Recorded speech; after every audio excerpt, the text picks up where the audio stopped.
Hello guys, and thank you for joining us at LiveNETiC. Honored to have two other amazing instructors with us, Daniele Tosti and Raffaele Cirillo. Hi guys. Hi. Hot topics today, like the new possibilities of learning from home towards a future in real-time production, and what it means to choose a generalist position versus a specialist one. So let's dive in. First question for you. Explain who you are and what do you do for a living in 10 words or less. Thank you, Ilaria. It's a pleasure to be here. Thank you to you and the LiNKNETiC team for inviting us. It's hard to put 30 years in 10 words, but basically I'm a senior digital artist and I've been involved in different types of production throughout my career, and I'm super fortunate now to have the opportunity to share that with you guys. Thanks, guys, for having me here today. LiNKNETiC, it's a great opportunity for me today to be here. And what do I do for living in 10 words? Very hard to put it in 10 words, indeed. I usually say that, using a metaphor, I'm producing country music for cows to produce more milk. But it's not the truth. I'm a multidisciplinary designer with the experience within the automotive, transportation, digital design, and graphic design as well. Involved a lot into research and education for the past 6 or 7 years. This is in a nutshell. So, yeah. So, second question. Describe your daily routine. Crazy, right? Also a good one.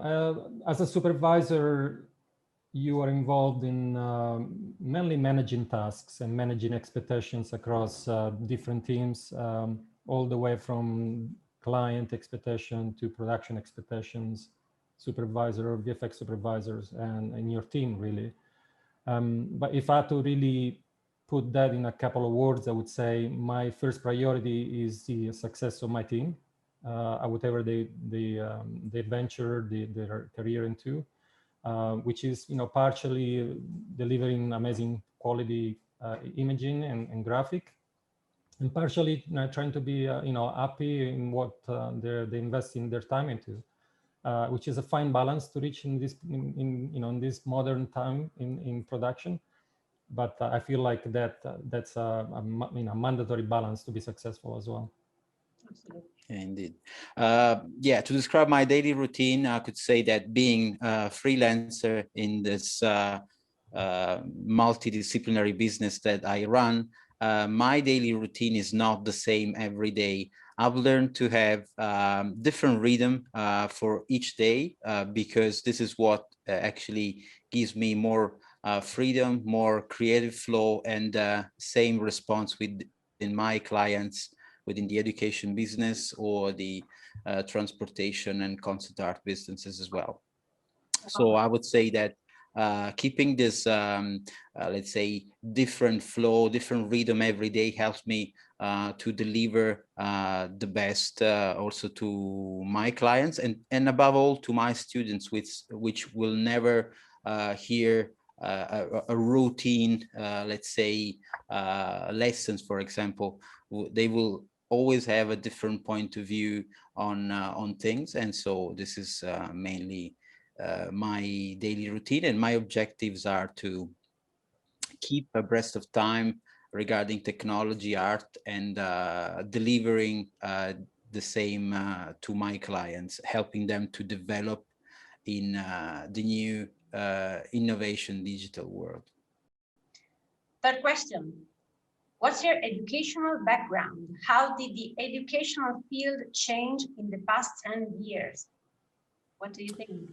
Fantastic question. And I think it's one of the reasons why I'm so happy to be part of the LiNKNETiC team at the moment is I started my career, I studied classical studies at schools, art and philosophy and and ancient languages, which really was an opportunity to open your mindset to things that maybe not always available to everyone. But I also had a love for biology, so I studied biology at university for a couple of years, and for some reason those two interests supported me towards the creative side of things, because combining art and understanding of ancient philosophy and combining that with the love of nature really puts you in a position where you want to be creative as well. And I think that's what really pushed me to into the digital world of creation and art.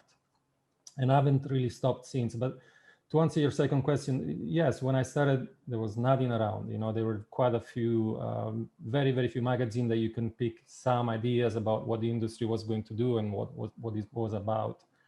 And I was very lucky because I had to learn everything on my shoulders, and talking to people, traveling around the world, and super lucky because I was fortunate to meet people who had an incredible vision and understanding of what this culture was about, digital world and digital art.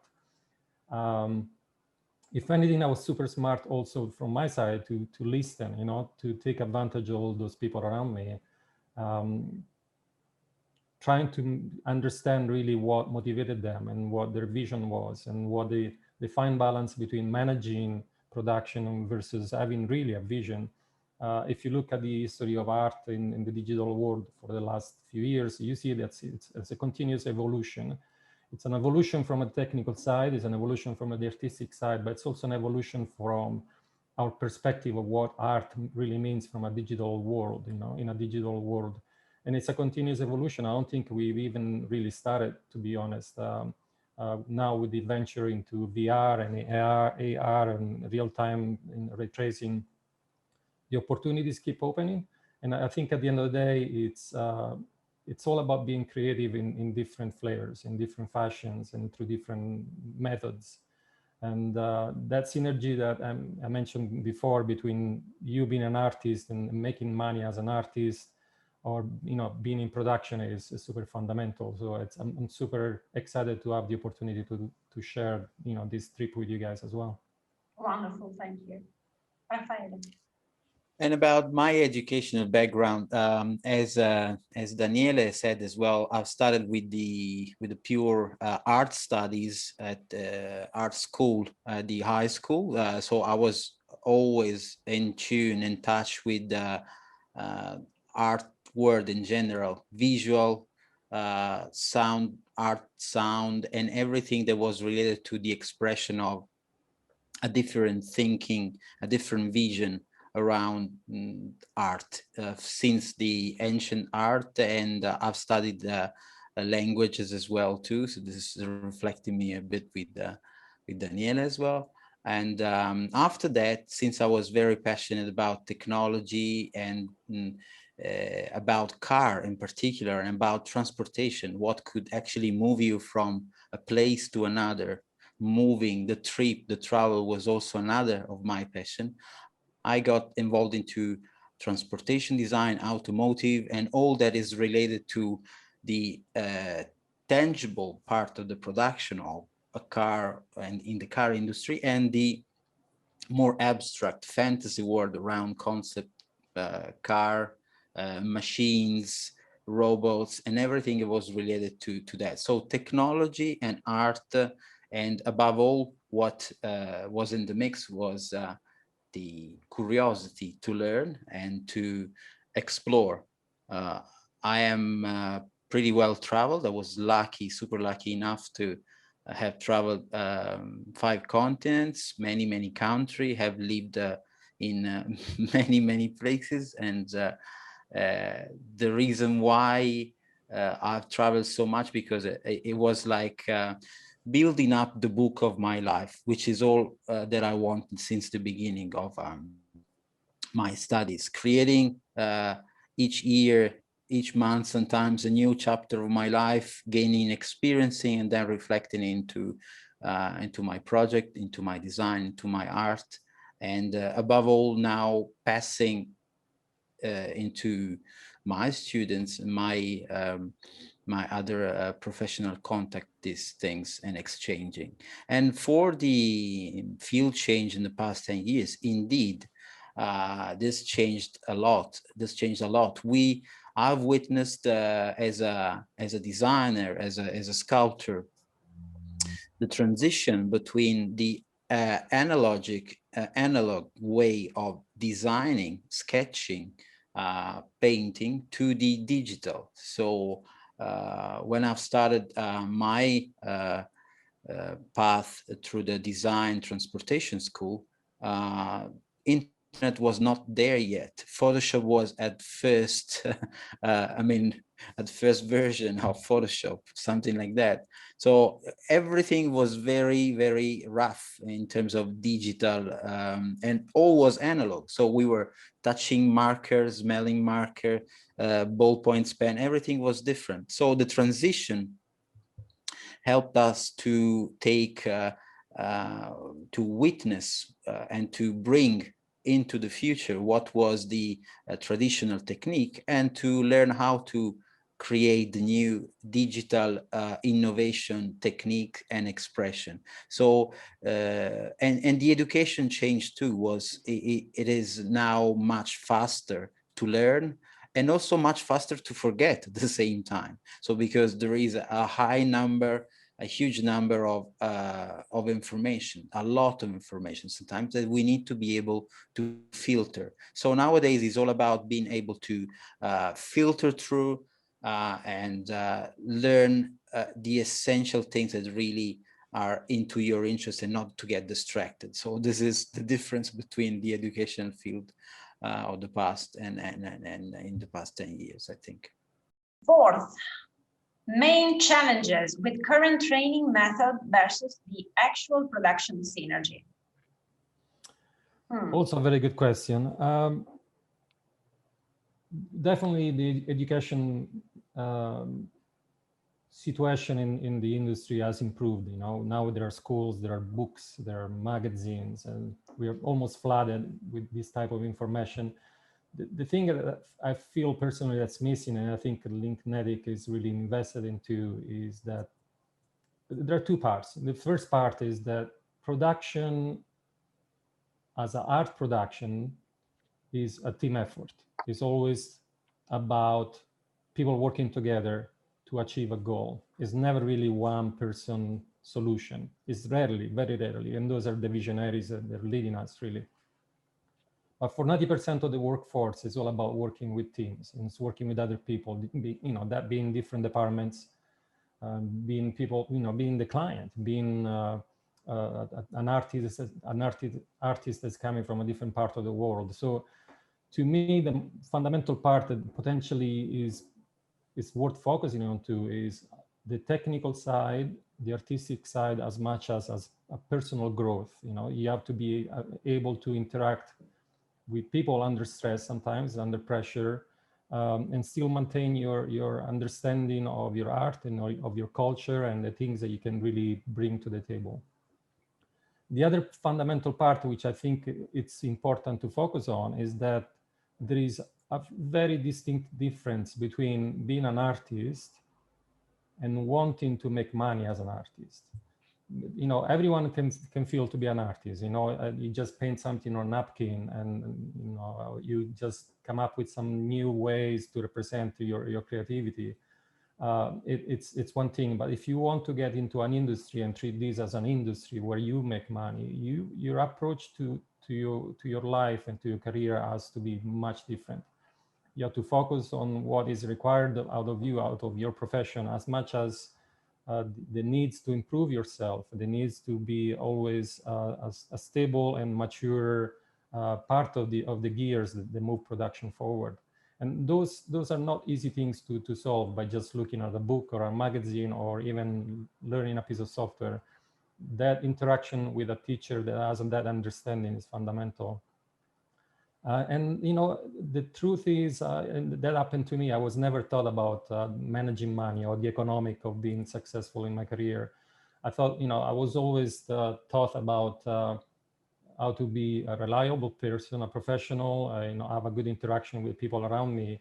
from both my family and my teachers, but ultimately I have to learn on my own that you really need to find that balance, and you have to treat this digital art or art in general as any other business. You know, you have to you have to understand the economic of it. You have to understand the pressure of it. You have to understand the balance that's required for you to make money and have a successful career in it. Indeed, the main challenges with current training methods are that very often the quality of training is I would say not opposite of the actual production synergy, but almost there. I mean, in the end, the current training methods is applying knowledge, theory, and practical aspect to subject and then passed on to students or to professional. Production synergy is indeed, as Daniele said, very complex, is related to social aspect, soft skills, learning how to manage the time, how to manage your energy, how to create good relationship among your peers. And this is not taught. This is not easy to learn through a training course. This is why LiNKNETiC is also pushing towards the ethical aspect of your job or your soft skills sets. And this is the main difference. So learning soft skill on work, on the field, is as important as learning new skills, new piece of software, new technologies, and being able to innovate. So there is the same importance for that, and especially in my field, where the team involvement, the teamwork is extremely important.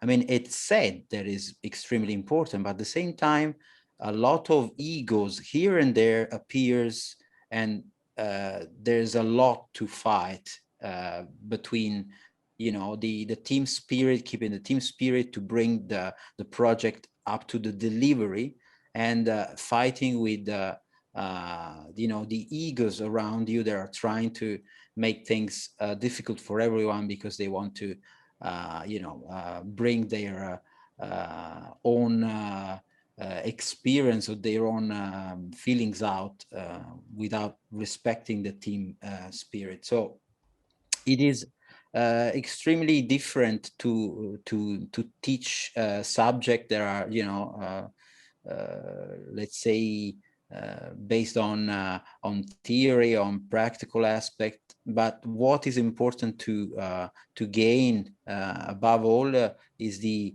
experience to deal with people and to deal with your own self energies, and to relate yourself to other people. That is something that very often training course or course in general, sometimes university as well, they don't teach you that. So that is the different synergy. Absolutely, absolutely. So, fifth, experiential immersive learning versus formal education. Also, along the other question that you just had, I go back to what Raffaele was just suggesting. I think there is a word that sums it all for me personally. It sums my career, which is curiosity. You know, I always asked why. I always wanted to know why things work in one way or another. It could be you know, a creative question. It could be a technological question. It could be a production cycle type of question. But if I look back and I see, and I try to look for a reason why I've been successful at it, is because I always ask a question. I've never been scared to ask a question, and you should never be scared to ask questions, because you can only learn when you do put yourself on the spot and you try to understand how things work. And you know, if I look at my years in classical study, that was never the case. We were never allowed to ask why. It was all about, this is how things work, you know, this is how the economy of things work. And But nature is not like that. You know, you walk out in a forest and you look at how light travels across leaves, and how trees are presented in different colors, even though they're all considered trees. There is such a purity and such a depth of information in anything that happens around us. And I think, you know, that curiosity is what should really drive the artists nowadays. And I remember, you know, colleagues of mine while working on very high profile production, just going outside and stealing a leaf out of a tree, out of a neighbor's, you know, garden, just to try to understand why is this leaf looking like this. And those questions and those experiences are really cannot be, you know, cannot be avoided. You know, you really need to put yourself on that position and really have to understand. So yeah, curiosity for me was fundamental, and I think Raffaele is right on the spot about that. And as you know, you have to be driven by curiosity. If you find yourself at any given time where you're just doing the things for sake of money, or for sake of answering orders, or because you're put on the spot, it probably is the time to start asking yourself, is this the right path? You know, is this what I want to do get out of my career? And I've seen this happening in the industry. It's becoming more and more a commodity, more than really a creative passion or opportunity. And I think even within the modern commodity mentality, there is still space for artists to ask the question why. And they have to ask the question not only about their own art, but also about the things that are happening around us, you know. The monopoly that some of the big corporations and studios are taking advantage of. Because at the end of the day, this is our career as artists. We are empowered. You know, I always remember someone suggests, you know, wars are not dealt through weapons, are dealt through people. And, you know, people managing the weapons. And I think we have to put ourselves in that position of control, because we are the ones that are creating ultimately the art. And accountants sometimes are driving us, but you have to ask why that is. Yeah, indeed. Indeed, to add on more with what Daniele said, experiential and immersive learning has its own core. Again, said into the courage or curiosity. Sometimes curiosity costs a bit because it can take you off your usual track. Getting curious gets you a little bit lost in space, but the cost involved into asking yourself something and to go out of your beaten track is yes, very high sometimes, because you might get out of the full circle of other, you know, members, people, industry, as I did, and I paid a very high cost, indeed, but in the end got all back into my brain pocket. So in the end, you need to be a bit sometimes unconscious, no? When curiosity drives your experience to go beyond the other people's experience, because you think you can find other point of view, other vision, not just because you can find the truth that can save the world, but maybe can save you, first of all. And then this is going straight through a process that nowadays is starting all around the world, the experiential learning for kids. You know, kids learn at the primary school in the nature, all around in circle, whether it's raining, whether it's windy, whether it's any kind of weather. They are out. Maybe they are sheltered by some canopies, whatever, but they learn within the nature. So they are surrounded by all the agents, the winds, the color of the sky. So there is the path, there is that is the space where they need to experience their immersive first part of the learning. And when they start to learn from that point of view, which is again the nature, it's the mother nature, then formal education, yes, it's a draft in the back of your mind, indeed. you can innovate any kind of field you're going to work within.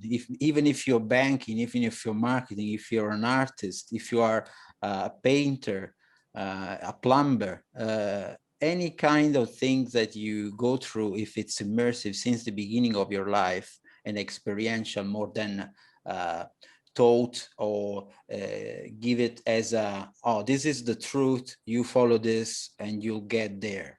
Nothing more different from this. I mean, so experiential nowadays, if we connect experiential immersive learning and innovation, we understand that we can really learn to develop our own point of view with the experiential and immersive learning. And through the immersive learning,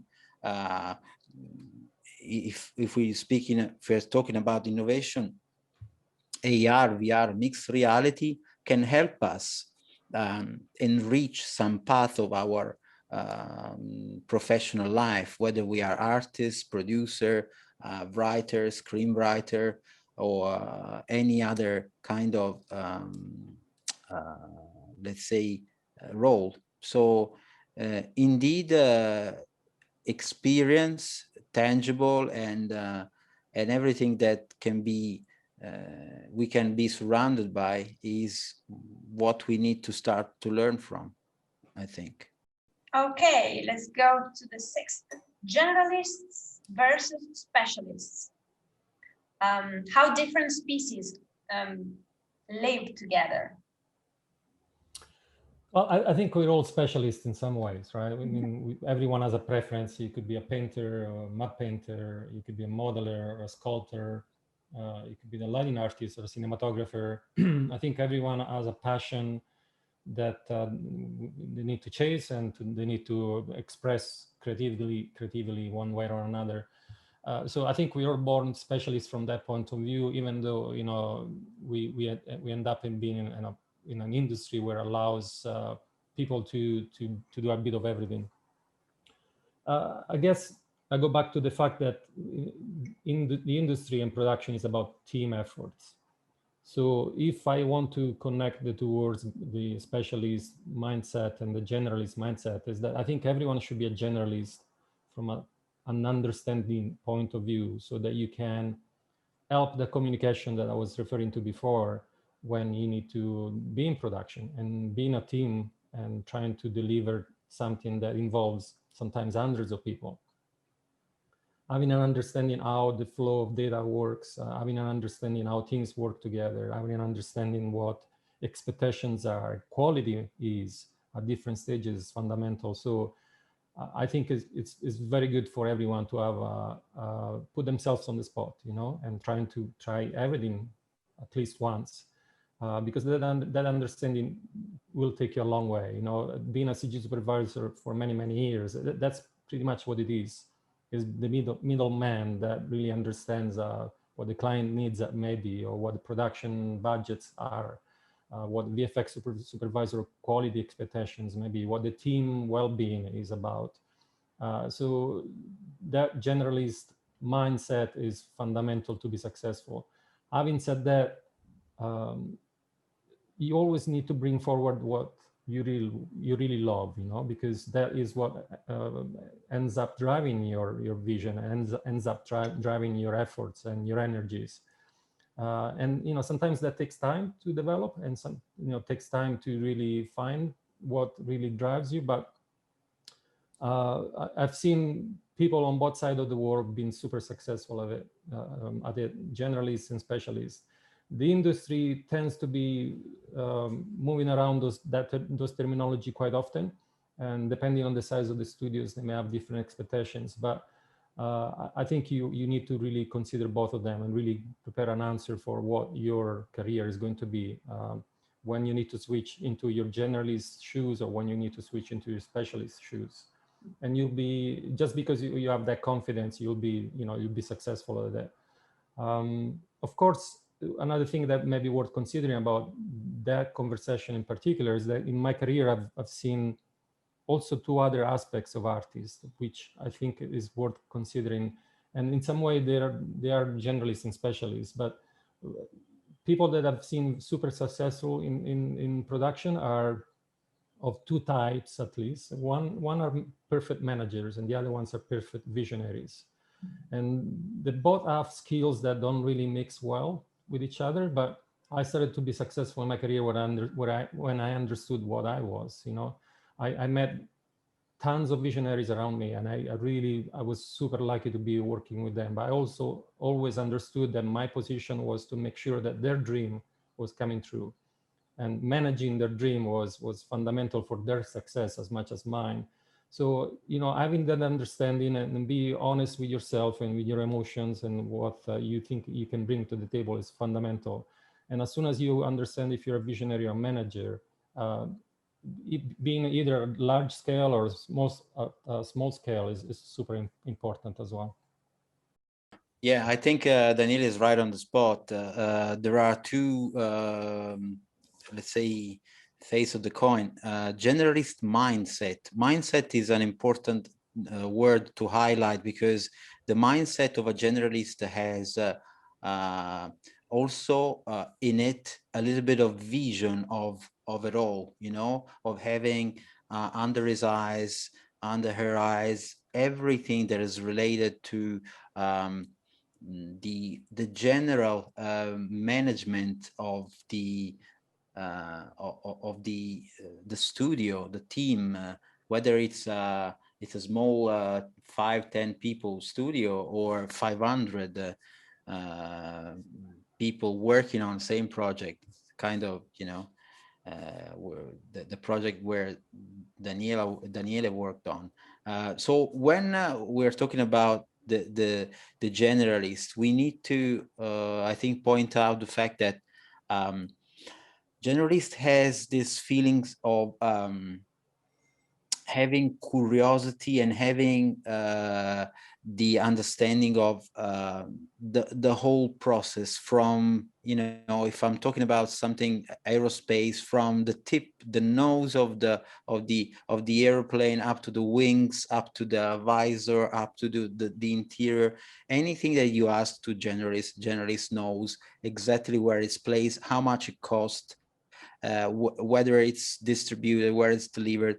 The specialist maybe knows exactly the opposite, maybe knows anything about the interior, and in particular about the seats made in leather with such texture, or model in such way and such other way, and does that pretty much all the time in different projects. So it's more, in my from my point of view, more inclined to go super vertical into things, but to be a good specialist, I think you also need to have, as Daniele said, a good generalist mindset, because otherwise being visionary and that's it doesn't really help the whole team, because you need to also to be able to be helped by someone who has the power, and it's empowered to make your dream come true. So one cannot live without the other. I mean, generalists can kind of survive on its own,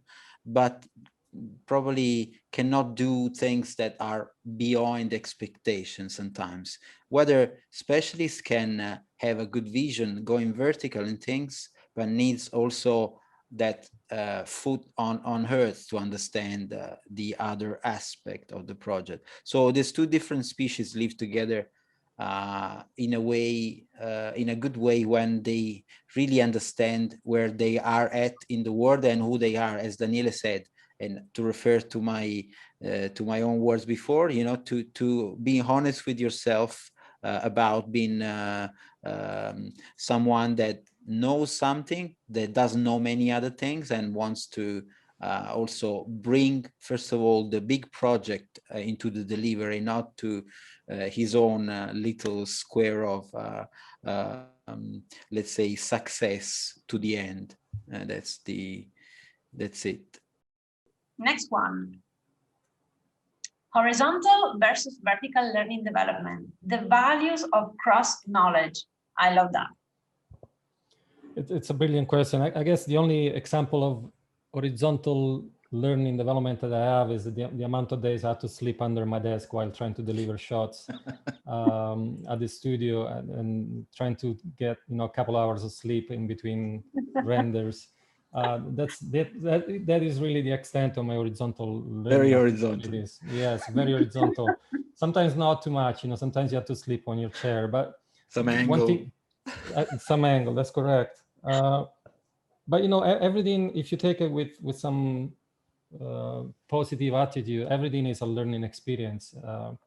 I still feel like my biggest success was to have the opportunity to have super elegant and visionary people around me, and being able to absorb what they had to teach. You know, you can only really learn when you stay silent and you look at the things that happen around you, and the curiosity becomes, you know, your opportunity, really. You know, the rest really comes with it, and it's everything that it's available to you. It's available to you, but it's up to you to act on it. And I think that's a fundamental difference for me. Yeah, indeed, the horizontal aside, the sleeping under the desk, which is something that I've known since I was 21, when I started to work with Japanese people, both in Europe and in Japan. They've spent most of their time after 10 pretty much sleeping. Some of them sleeping for 2 or 3 days in the office because of their culture, a culture related to work. Related to being, you know, the culture of Osaki ni shitsure shimasu. Sorry if I'm leaving before you leave. You know, you have to say sorry because I'm leaving before you do. So this is just something to sometimes I still laugh about it, but it was very sad. Anyway, to go back on cross knowledge and vertical and horizontal learning versus horizontal learning. Yeah, here there's a choice to make. Horizontal learning is giving you a broad range, and definitely is giving you more opportunities then to go deep into one of this slot of the horizontal path, the horizontal landscape, and proceed to what is your really is your real passion, your inclination towards something that you really want to go in depth.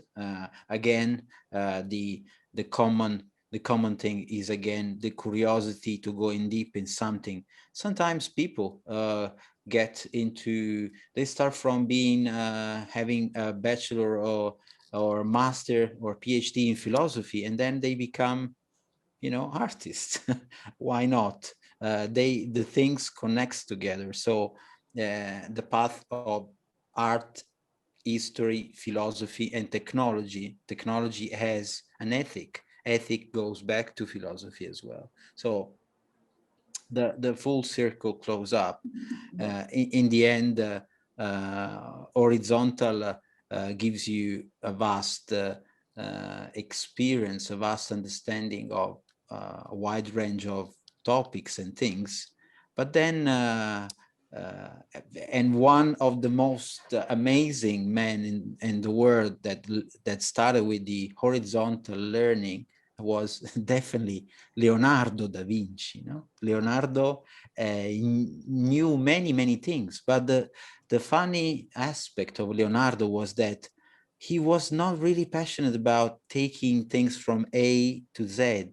He was just learning a lot of things, going from A to F to G, and then, you know, getting perfect as he wanted, as he liked it, and then maybe abandon it and going back again on the same topics, maybe many years after, on music. He was a musician. He was so more horizontal than Leonardo da Vinci and other few people in the history. They weren't. So, and you couldn't say that Leonardo was not a genius.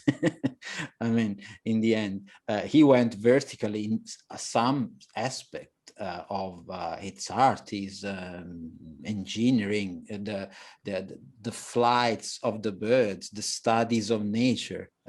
You know, Mother Nature taught him, and he gave us back a lot of inventions and things. So that is one example of an amazing horizontal learner that then, and he took 5 years to paint Mona Lisa, 5 years.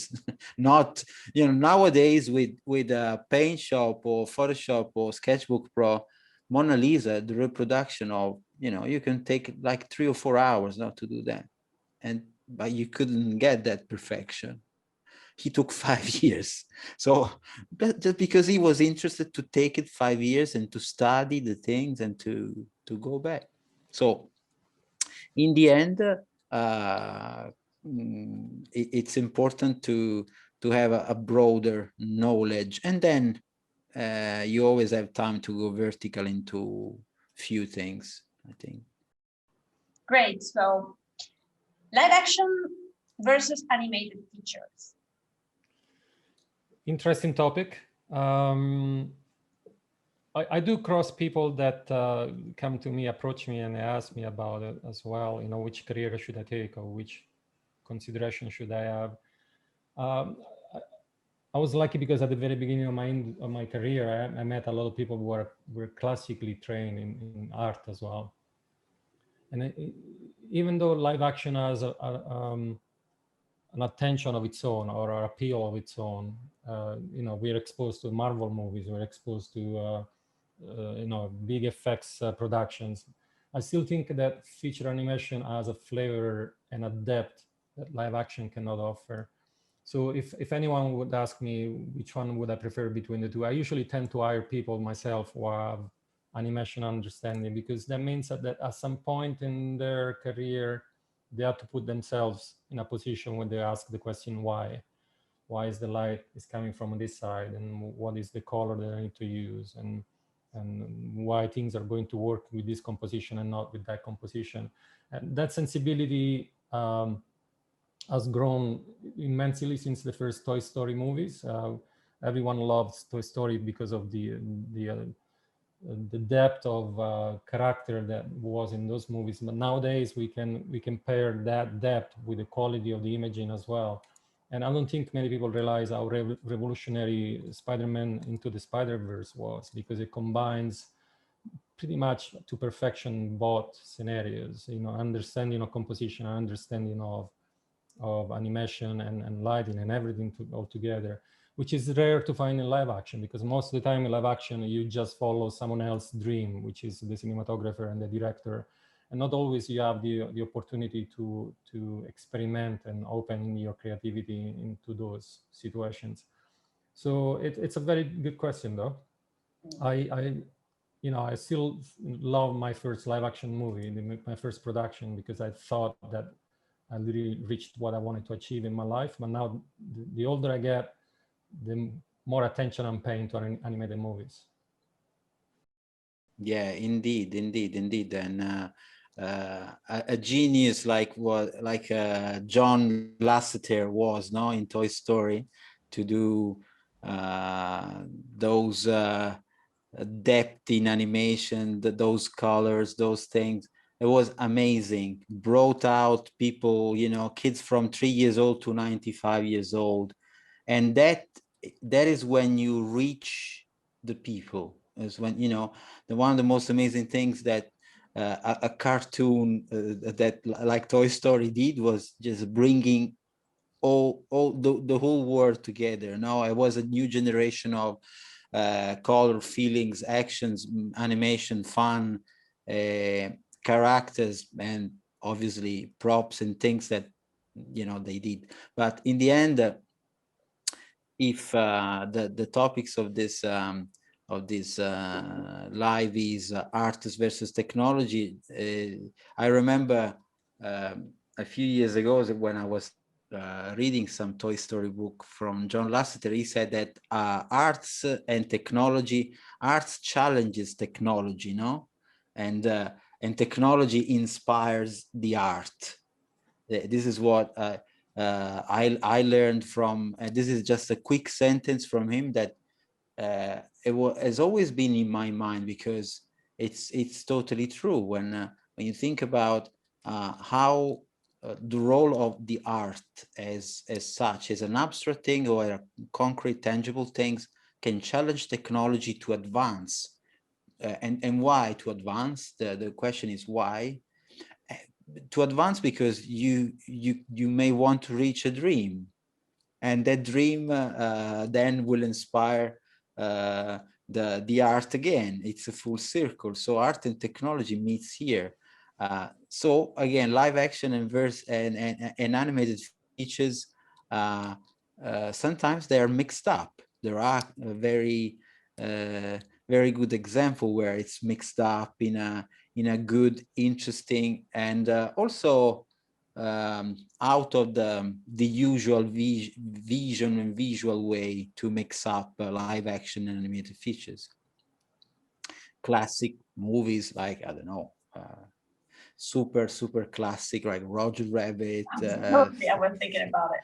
Yeah, obviously the first one that comes up to my mind, but there are so many others indeed. But live action film, it's relatively it appears to be imposing and heavy in information. No, instead the animation, it's a bit, I don't know if you agree with this, Daniele, it's disarming your audience. No, the animation, it can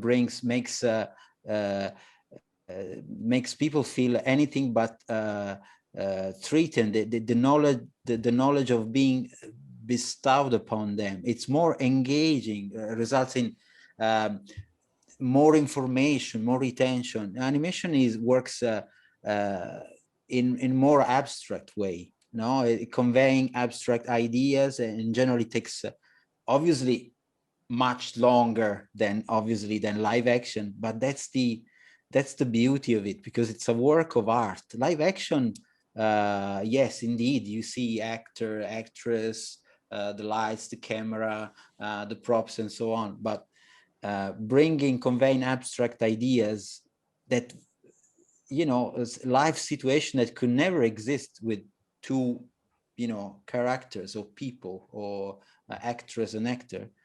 That's what animation can do. Can create a new paradigm of life. That's true. I'm a bit biased because for me, the perfect live action shot is a shot where you don't recognize people working on it, right? You cannot break that sense of a dream of reality. Yeah. So the perfect shot is really the one where you don't see people have worked on it, being a special effect shot or not. Yeah. Where for animated movies, you need to infer some of your artistic capabilities and understanding. Yeah. Totally agree. Yeah, you need that plus aspect of that visionary artist eye. So here we are at the 9th. Oh, let me see. Working and learning from home. Strategies, challenges, engagement issues, and so on. What do you think? I think it's still about the artist coming out of his shell and putting itself on the spot, right? So working from home is a challenge as any other. And for people starting in the industry, I don't think it'll make much of a difference if they work from home or if they work in a studio. They may miss the interaction with a team. They may miss the ability to ask for a question more often than working from home. But the reality is, it's all about how you take advantage of it. And I remember when I started my career, I remember emailing random people, people at Disney or at Pixar or LM, and asking them for a question. And some replied, some other didn't reply. But ultimately, I built a relationship with some of them, and that was the success in the venture. And it's no difference from working from home, really, because at the time I was just sending an email through internet and trying to reach someone that I probably never met. So it is about that trip that this career takes you on, right? It's a life-changing experience. It's not only about art and technology and production. It's about how you behave as a human being, how you interact with the people around you. And people that are successful at it are those people that put themselves on the spot. Usually I get one or two people reaching out to me on LinkedIn and asking me questions. How do I break into the industry? And I think that's why LiNKNETiC is at the perfect spot at the moment, because they provide that kind of support. And my usual answer is, just because you reached out to me, you're already succeeding. You know, you already made a difference, and 90% of the people will not achieve.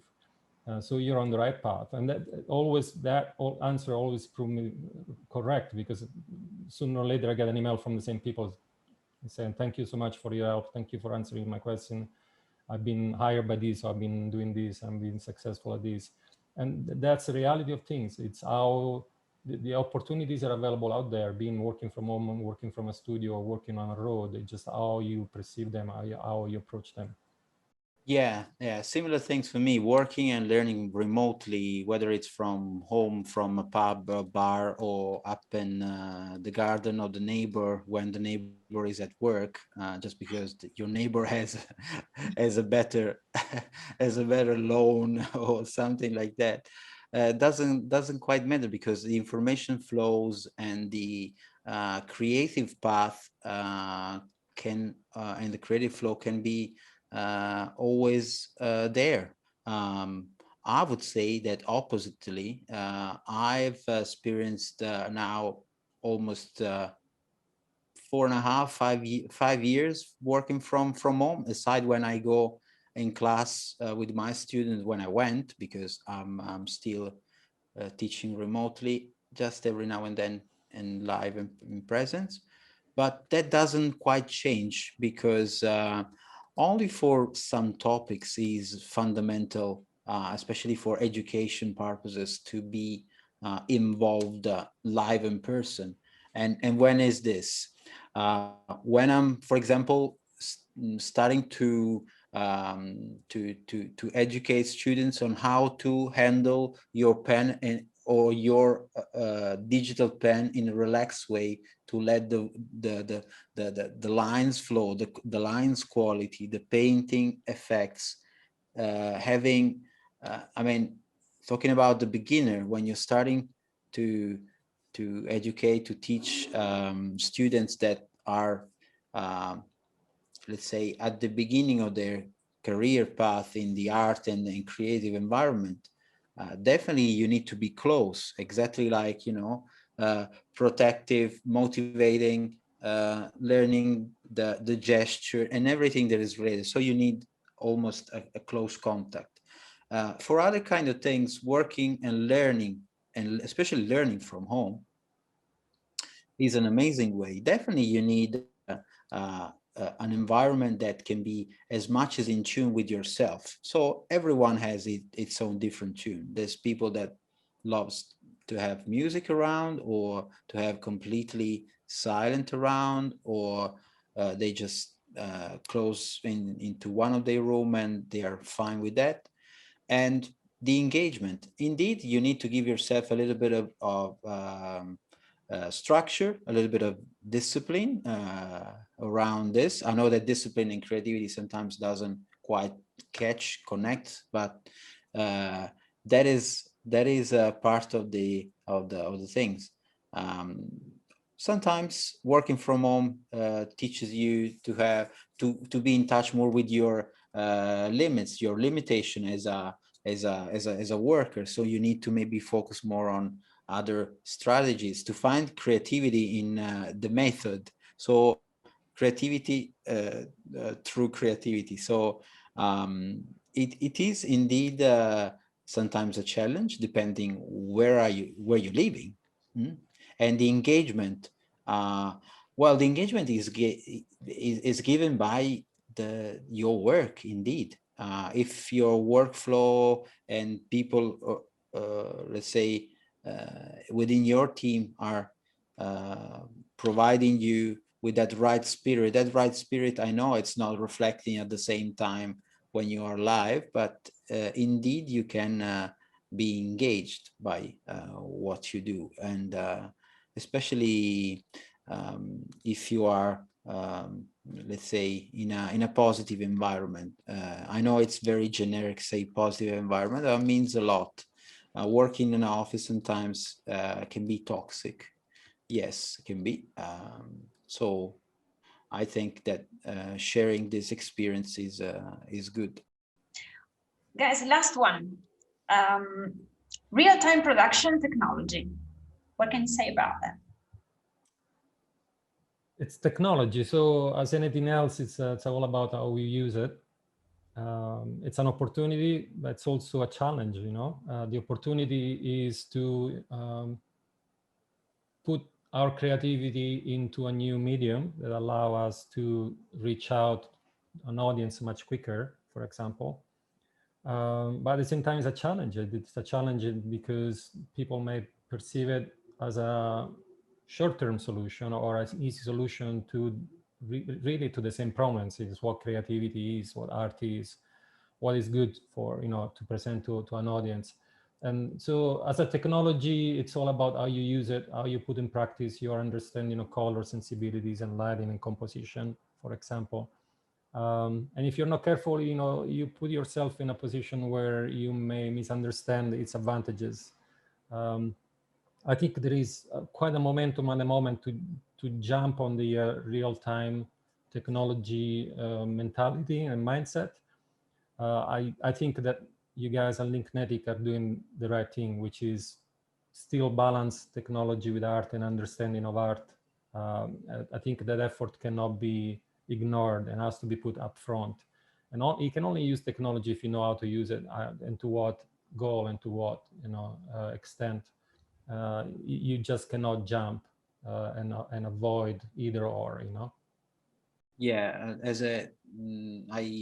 I almost totally agree with Daniele, because there is a high complexity in changing workflows in the context of film, TV production, and movies. No, real-time technology, indeed, as any technology, allows you to create and to develop new ways of working. You know, speed up the process at the light speed, the maximum level. You can change props. You can change light on the spot. You don't need to ray trace render, farming rendering all the time. Yes, all great, all fantastic. But as any, again, to copy and paste exactly what Daniele said, because I think exactly, as any technology and as any tool needs to be used with the acknowledgement of the technology that is on the, not the real-time technology, but the technology that allows you to do the steps in between. You need to know that before. Obviously, you're reducing the hardware requirements, facilitating creativity of, you know, directors, lighting supervisor, artists, and so on. But it's not an escape route to make it easier, faster, and it's democratized for everyone to do that. I mean, obviously, a big company that are growing super fast, like Unreal Engine or Unity, especially Unity, and Unity is working across many industry. Talking about from the automotive, transportation, visual, vision, TV, advertising. Yeah, it's all great, but as any tool can be used with different dose, different measure, and to reach a purpose, not to use it for the sake of it. No, use it for the sake of it. It's not needed. It's not needed. So using, you know, real-time engines means that your project is live as soon as you start production. You start production is live. You know, in that moment, you have the camera of the and you have the photography, you have the light supervisor there. They're all there, and the production is starting right there, right now. You don't need those pre-production, production, post-production, blah blah blah, all that. Okay, but that's a trick, because in the end, the process, let's say, let's call it traditional process. If a farming render can be considered a traditional process, I mean, it's a very complex and amazing process if you take it on its own. I mean, you can experiment by making changes to things like characters, lighting, and everything. But if you don't know the principle behind it before that, it's like driving a Ferrari when you're 5 years old and you've only, you know, learned to drive your pedal car a little bit.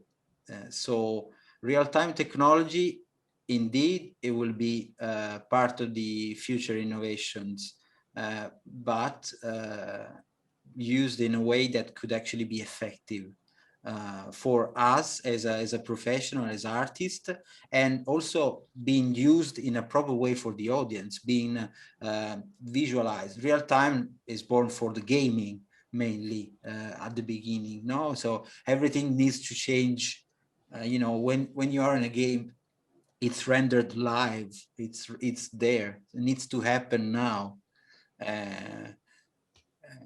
But a movie barely needs to happen now. Can also be produced, can be reviewed, can be, there's more time change. So life is life and game is game, but it's a different thing. Okay. That was really, really interesting, guys. So I thank you so much. Thank you for sharing your vision and experience. There would be endless subjects I like to ask you about, but let's keep them for the next event, okay? Thank you so much, guys. Thank you, Daniele. Thank you, Ilaria. Have you a great day, a great night, and see you the next time. Thank Thanks you. a lot to you guys at LiNKNETiC, and thanks to Daniele as well. Grazie. Looking forward. Looking forward. Ciao, ciao. Bye, Grazie. guys. Ciao.